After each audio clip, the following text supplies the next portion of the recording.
Hey everybody, DataBard here. Ever find yourself working with an Azure SQL database and wanting to create a local development copy for development purposes? Well, in this quick video, I'll show you one way you can get a backup of your Azure SQL database into that secondary location. Now before we get started, a couple of prerequisites. First, you'll need some level of admin access into your database environment to get the backup. Secondly, you'll need an Azure storage account with a container available that can store the backup file you'll be creating. Finally, you'll need the ability to create shared access signatures that will give you access into your container to pull out the database backup and restore it to your target environment. If you have all of those prerequisites, you're ready to go, and let's jump into the demo. Now the demo video will be fast, but feel free to pause at any point in time. Before we get into it, two important terms you need to know. First is BACPAC, B-A-C-P-A-C. This is essentially like the BAK files that we've worked with in other SQL Server environments, but with slightly different considerations. Second important term to know is data tier application. So we're not doing backups and restores like we would in other environments. We're working with importing and exporting data tier applications. You'll see it right now. So here I am in the Azure portal taking a look at my database, and I see the export button. So I'm going to go ahead and click on that. First thing it's asking me for is that storage account. So I'm going to go in to my storage account, select the storage account and the container I want to put my backup file in. Once I do that, it's now going to ask me for authentication because I'm outside of the database environment. So I need to authenticate into the database to actually pull its definition.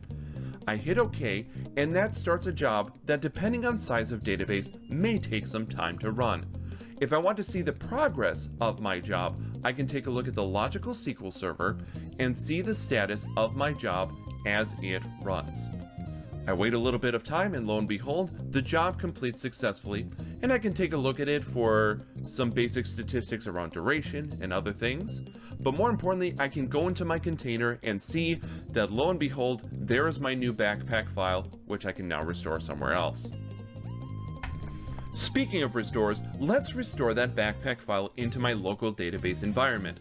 I'm going to right-click on databases and select Import Data Tier Application.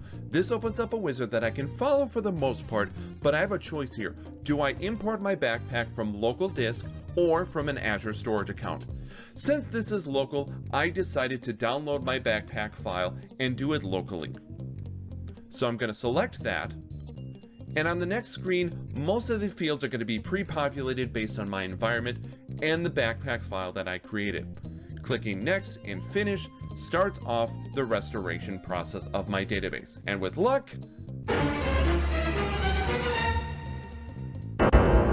okay, not every demo works perfectly, but I did want to show this because of what could possibly happen with your BACPAC.